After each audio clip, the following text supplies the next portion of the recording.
اعوذ باللہ من الشیطان الرجیم بسم اللہ الرحمن الرحیم۔ ناظرین، اس وقت ہم موجود ہیں تحصیل گجرخان کے معروف گاؤں موڑا چھینا میں۔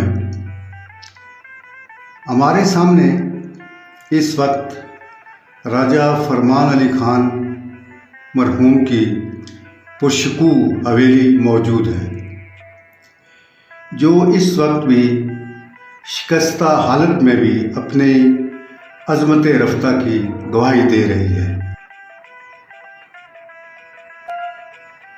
راجہ فرمان علی صاحب اپنے دور میں 2 مرتبہ MLA منتخب ہو چکے ہیں۔ واضح رہے کہ اس دور میں MLA کے بجائے MLA ہوا کرتے تھے، یعنی ممبر آف لیجسلیٹو اسمبلی۔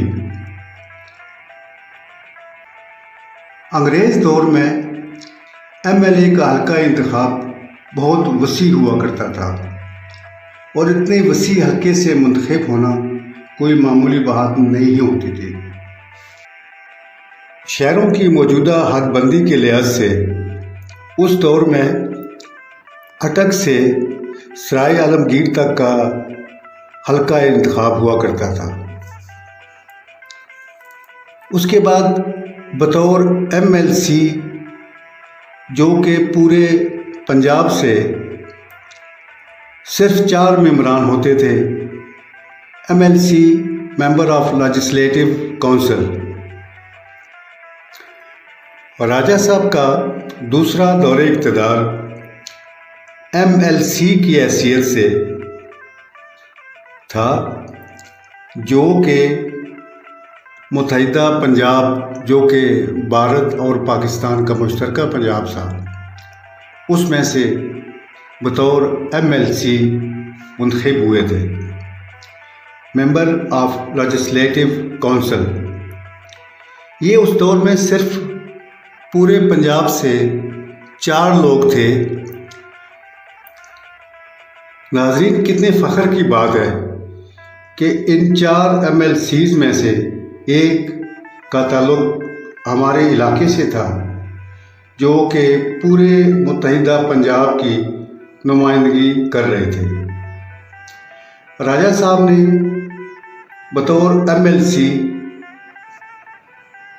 یہ اعزاز حاصل کیا اور پورے ہندوستان میں شہرت پائی۔ پہلے ٹینیور میں، جو کہ 1936 میں 6 سال کی مدت کے لیے راجہ صاحب منتخب ہوئے، پھر 1943 سے 1947 تک وہ بطور MLC منتخب ہوئے۔ ناظرین، راجہ صاحب نے اپنے دور اقتدار میں یوں تو بہت سے ترقیاتی کام کیے، لیکن 2 کاموں کا ذکر کرنا میں یہاں ضروری سمجھتا ہوں۔ ایک تو جب انگریز وائسرائے نے زرعی اصلاحات نافذ کرنے کے لیے کاشتکاروں پر زرعی ٹیکس لگانے کے لیے تمام لیجسلیٹو ممبران سے تجاویز طلب کی۔ اس ضمن میں وائسرائے نے سب کو دلی میں اپنے آفس میں بلوایا، سب نے اپنی اپنی تجاویز دی، لیکن جب راجہ صاحب کی باری آئی تو راجہ صاحب نے ایک پوٹلی سے باجرے کی موٹی سی سخت روٹی اور کھٹی لسی نکال کر وائسرائے صاحب کی ٹیبل پر رکھ دی۔ وائسرائے صاحب نے پوچھا کہ یہ کیا ہے؟ راجہ صاحب نے ان سے کہا کہ سر، کھا کر دیکھیں۔ وائسرائے نے جب روٹی توڑنے کی کوشش کی تو روٹی نہ ٹوٹی۔ چھوٹا سا ٹکڑا انہوں نے بمشکل توڑ کر اپنے منہ میں ڈالا تو چبایا نہ گیا۔ لسی کو دودھ سمجھ کر انہوں نے ایک گھونٹ پیا تو وہ کھٹی تھی۔ انہوں نے راجہ صاحب سے کہا کہ مسٹر راجہ، یہ کیا جوک ہے؟ راجہ صاحب نے انتہائی متانت سے کہا، سر، ہمارے کسانوں کا یہی کھانا ہے، وہ یہی کھانا کھا کر محنت کرتے ہیں اور اناج پیدا کرتے ہیں۔ اب اگر ہم ان پر زرعی ٹیکس لگائیں گے تو آپ کے خیال میں وہ کیا کھانا کھا پائیں گے؟ وائسرائے ان کی اس بات کی گہرائی کو سمجھ گیا۔ اس نے وہاں بیٹھے بیٹھے زرعی ٹیکس کا ارادہ ملتوی کر دیا اور آئندہ کبھی بھی زرعی ٹیکس نہ لگانے کا قانون بنایا۔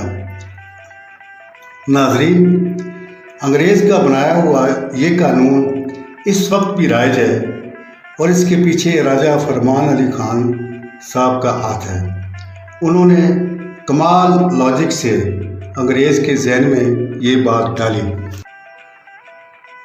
ناظرین، ان کا دوسرا کارنامہ مسلم سکول گجر خان کا قیام ہے۔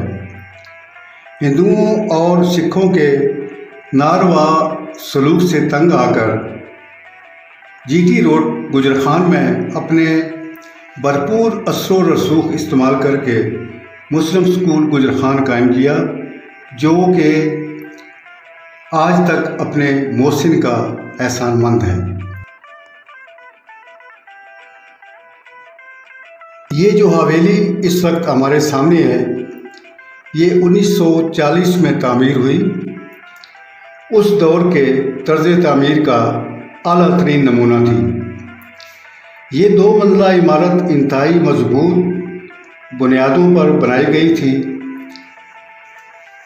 اس دور میں لینٹر نام کی کوئی شے متعارف نہ تھی، لیکن یہاں چھتوں پر جو شیطین استعمال ہوئے ہیں وہ ابھی تک اپنی اصلی حالت میں موجود ہیں۔ ناظرین، اس دور کی تمام تر ضروریات سے مزین یہ حویلی اب بھی قابل دید ہے۔ وقت کے برہنہ تھپیڑوں سے اب عمارت کی حالت بہت مخدوش ہے۔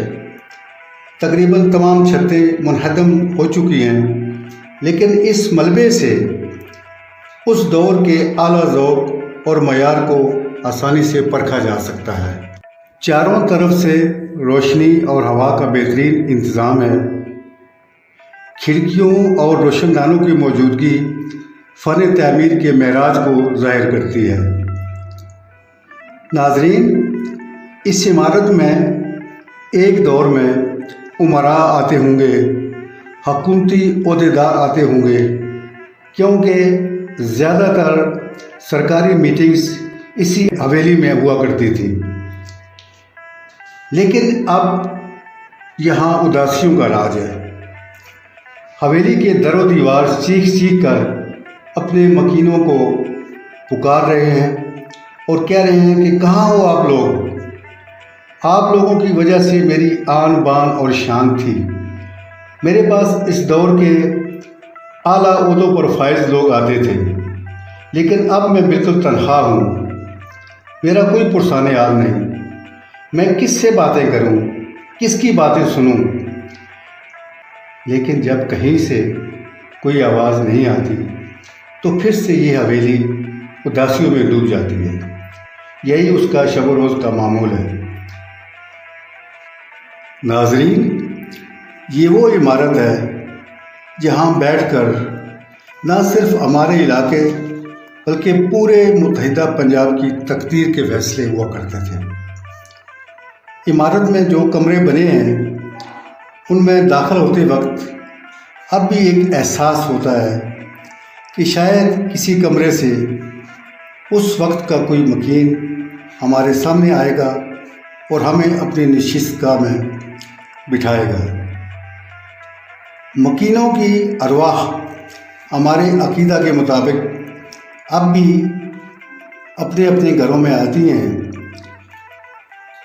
جب وہ یہاں آتی ہوں گی تو اپنی سابقہ شان و شوکت دیکھ کر اپنی یادیں تازہ کرتی ہوں گی۔ ایک وقت اس حویلی میں خوشیاں ہی خوشیاں تھیں۔ ہر وقت ایک میلے کا سا سما ہوتا ہوگا۔ بچوں کی کلکاریاں، خواتین کی سرگوشیاں، مہمانوں کا جمع غفیر ہوتا ہوگا، لیکن اب ہر طرف ہو کا عالم ہے۔ ماحول کی یہ اداسی ہمارے لیے مقام عبرت ہے۔ یہ دنیا ایک سرائے ہے جہاں ہر کوئی کچھ دیر ٹھہر کر سستاتا ہے، پھر اپنی اگلی منزل کی طرف روانہ ہو جاتا ہے۔ شیکسپیئر کا قول ہے کہ یہ دنیا ایک اسٹیج کی مانند ہے اور ہم سب اداکار ہیں جو اپنا اپنا رول پلے کر اسٹیج سے نیچے اتر جاتے ہیں۔ ناظرین، آئیے ہم سب مل کر ان لوگوں کو خراج تحسین پیش کریں جنہوں نے ہمارے علاقے کا نام پورے متحدہ ہندوستان میں روشن کیا اور ہماری پہچان بنے۔ کتنے عظیم تھے وہ لوگ، ہم ان کی عظمت کو سلام پیش کرتے ہیں۔ دعا ہے کہ خداوند متعال ان کو کروڑ کروڑ جنت الفردوس میں جگہ دے اور ان کی مغفرت کرے۔